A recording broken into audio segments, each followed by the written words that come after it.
Gente, ontem o Jair foi, né, no hospital fazer várias coisas, ver como tava, fazer também alguns procedimentos. E aí o Carlos Bolsonaro narra o seguinte: estou com meu pai e presencio a continuidade do maior circo armado da história do Brasil. Um comboio com mais de 20 homens armados de fuzis, né, ostensivamente acompanhados por mais de 10 batedores, reduzindo a velocidade bem abaixo, né, da permitida na via, apenas para promover a humilhação de um homem honesto. Já no hospital, homens fardados e armados vigiam como se um senhor de 70 anos pudesse fugir por uma janela, assim como fazem em sua prisão domiciliar. Fica claro, o objetivo é fragilizá-lo, expô-lo, ofendê-lo, em nome da tal missão dada, missão cumprida, até mesmo durante uma cirurgia. Isso é método de abate. No fundo, o que não conseguiram em 2018, tentam agora, a qualquer custo, concluir. Não há como não se indignar. Querem matar Bolsonaro de um jeito ou de outro.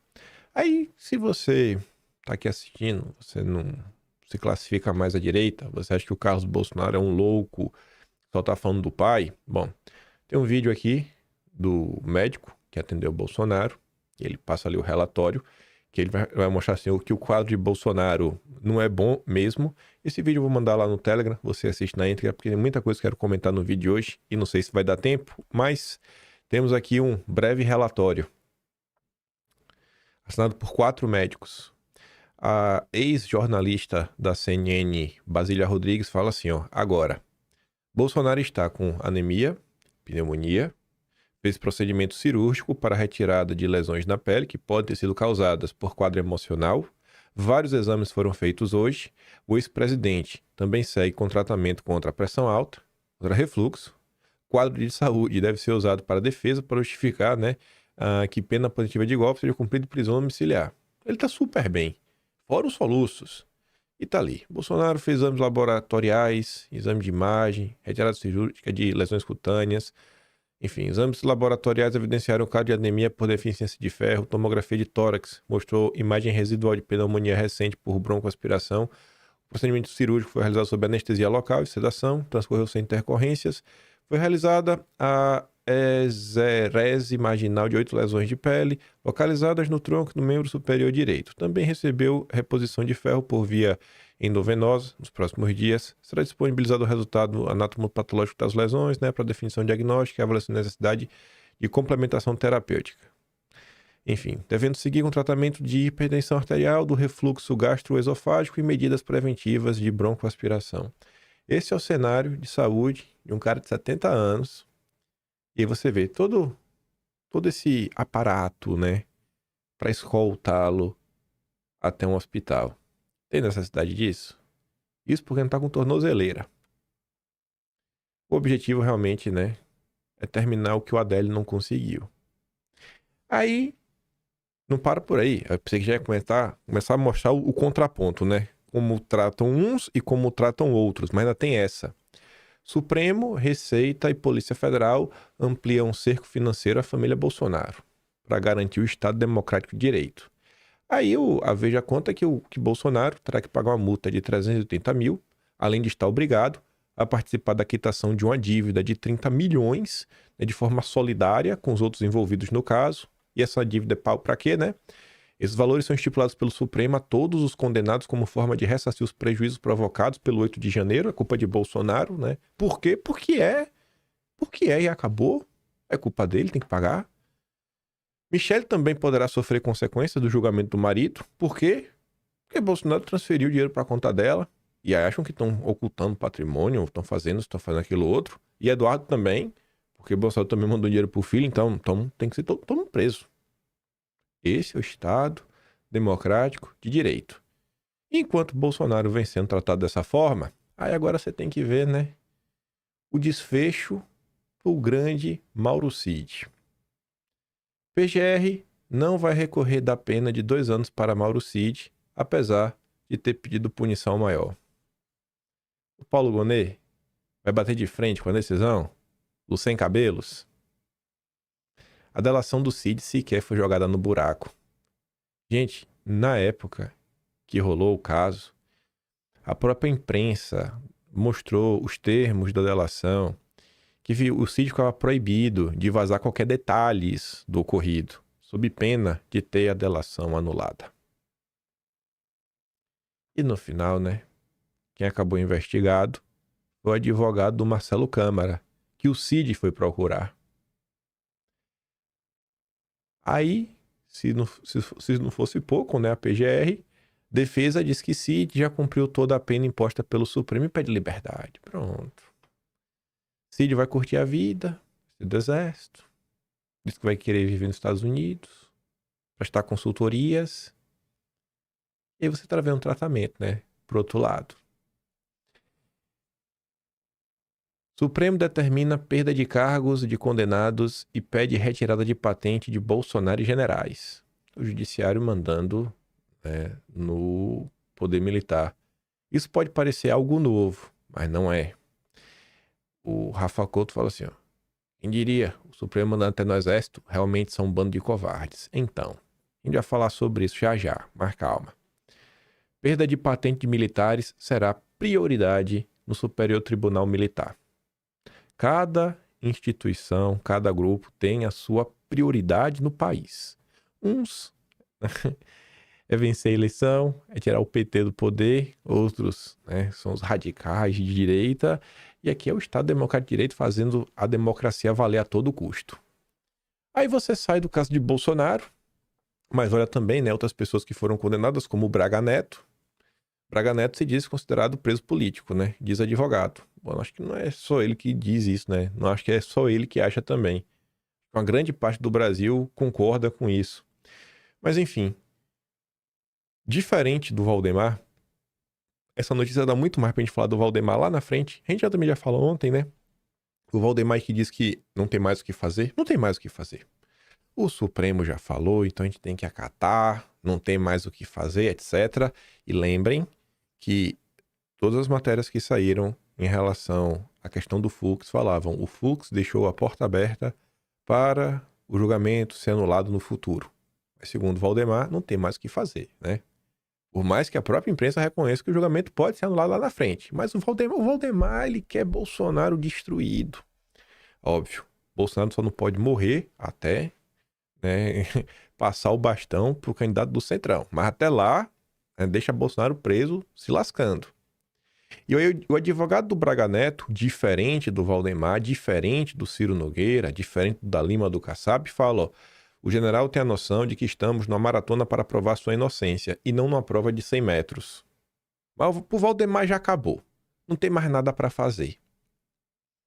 Forças Armadas veem condenações no Supremo como página virada, mas projetam novos desgastes com prisões e julgamento no Supremo, né? É a preocupação. Aí tu vai dar uma olhada na matéria e tá falando o seguinte, a situação que mais preocupa, contudo, é de Bolsonaro.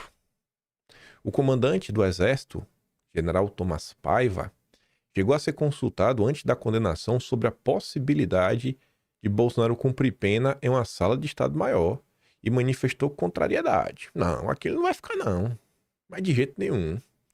Além disso, integrantes do governo, ou seja, os petistas, avaliam que a medida poderia acarretar um novo acampamento bolsonarista nas proximidades, a exemplo do que ocorreu com Lula quando ele ficou preso em Curitiba. E aí não pode. Não, mas como assim? Não. Estão tentando matar Bolsonaro, pô, e você vai botar o cara... Não. O ponto não é esse. O lugar de Bolsonaro é numa cela com vários membros do PCC do Comando Vermelho que odeiam ele, todos com a faca na mão, né? É isso que o pessoal quer. Aí, diante desse cenário, e já tinha saído essa matéria, né, sobre o exército meio que largou a mão, né, de generais, de pessoas que dedicaram toda uma vida, porque quantos e quantos anos levam para uma pessoa sair do, sei lá, eles não entram como soldados, né, porque oficial acho que entra como tenente, primeiro tenente, segundo tenente, não sei. Faz lá o curso de oficiais, 4 anos, já entra em determinado cargo e vai crescendo na hierarquia. E vai, trabalha, faz o que tem que fazer. Foram anos e anos e anos, uma vida dedicada a uma instituição. E você vê que a turma larga de mão. E aí existe no Brasil uma percepção de que, ah lá, ó, as Forças Armadas, olha o que eles viraram, um bando de covardes, isso, aquilo, outro, pipipi, popopô. E eu acho que às vezes esse é um olhar muito simplório para o que é as Forças Armadas. Tudo tem suas nuances. Nada que envolve política é simples. Essa é uma conclusão que eu já cheguei há um bom tempo. Tudo que envolve a política vai ter várias nuances, vários pontos, várias contradições dentro de uma coisa que aparentemente é simples. Dificilmente você terá coisas monolíticas, né? Ou seja, um bloco único e unido. E as Forças Armadas é um exemplo disso, né? Não é apenas um bloco. A própria Forças Armadas, você tem 3. Você tem Exército, você tem Marinha, você tem Aeronáutica. Cada uma delas tem diferenças entre si, inclusive ao longo da história do Brasil, onde, por exemplo, a aeronáutica sempre foi o braço mais próximo do sistema, sempre mais liberal do que os outros. Teve até o candidato na época, né, pelo DEM, lá, o brigadeiro Eduardo Gomes, não estou enganado o nome dele. Já a Marinha sempre foi aquela força mais próxima do povão, do sentimento antissistema. O Exército fica ali no meio. E dentro das próprias forças você tem os soldados, os oficiais de baixa patente e os cargos políticos, que é a alta cúpula de cada uma dessas forças. Então, se não entender esses pormenores e olhar tudo como se fosse uma coisa só, no final do dia, você vai ter uma percepção muito limitada da realidade.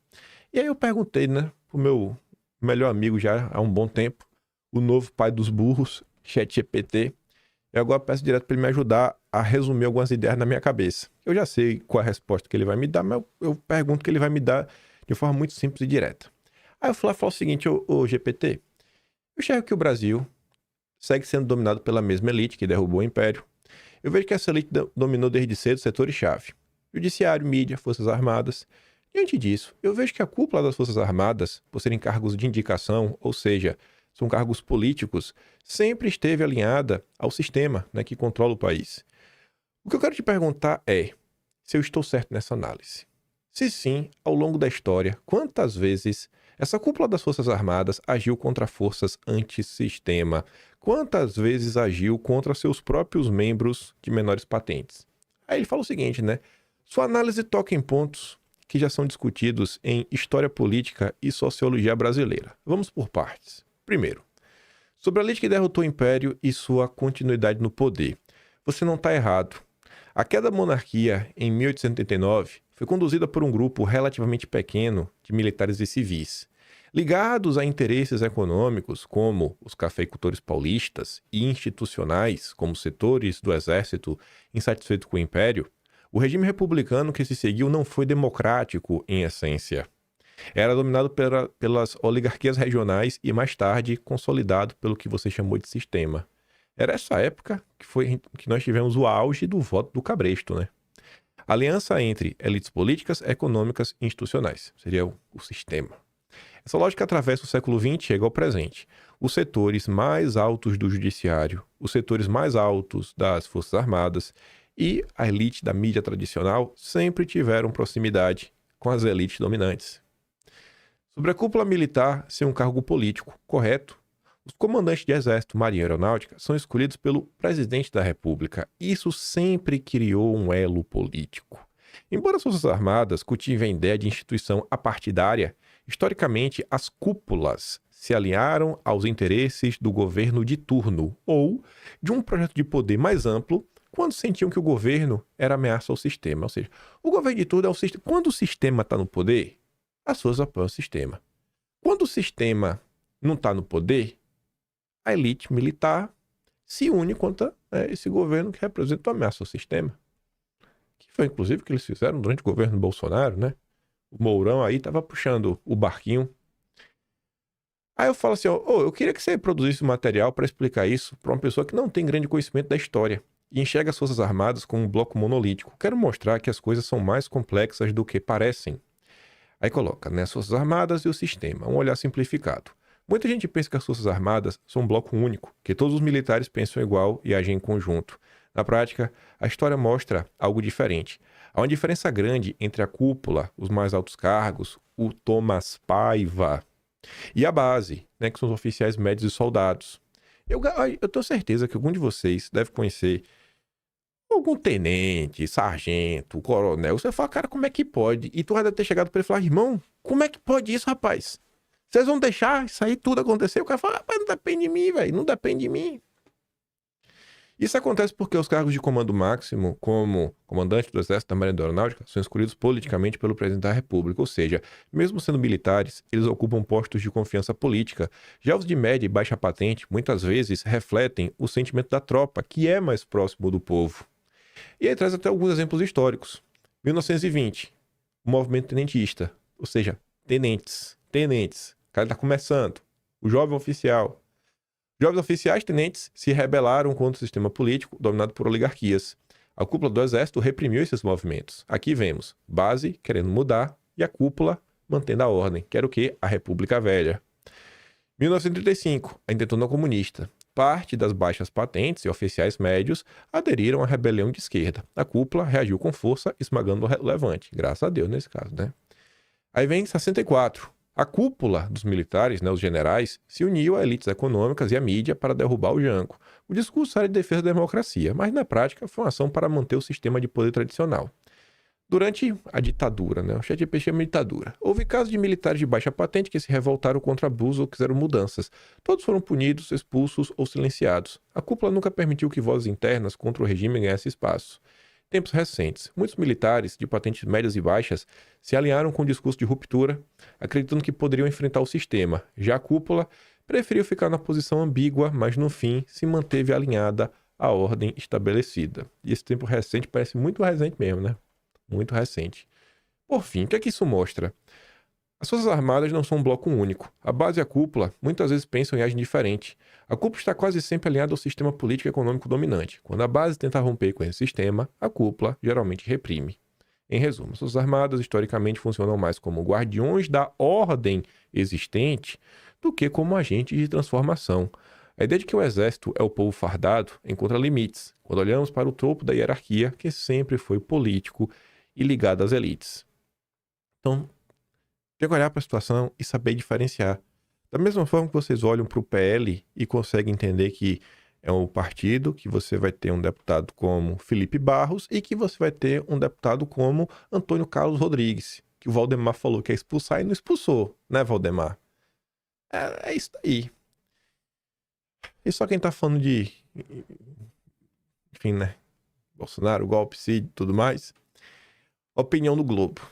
Coordenação de Bolsonaro e aliados honra a Constituição e a democracia.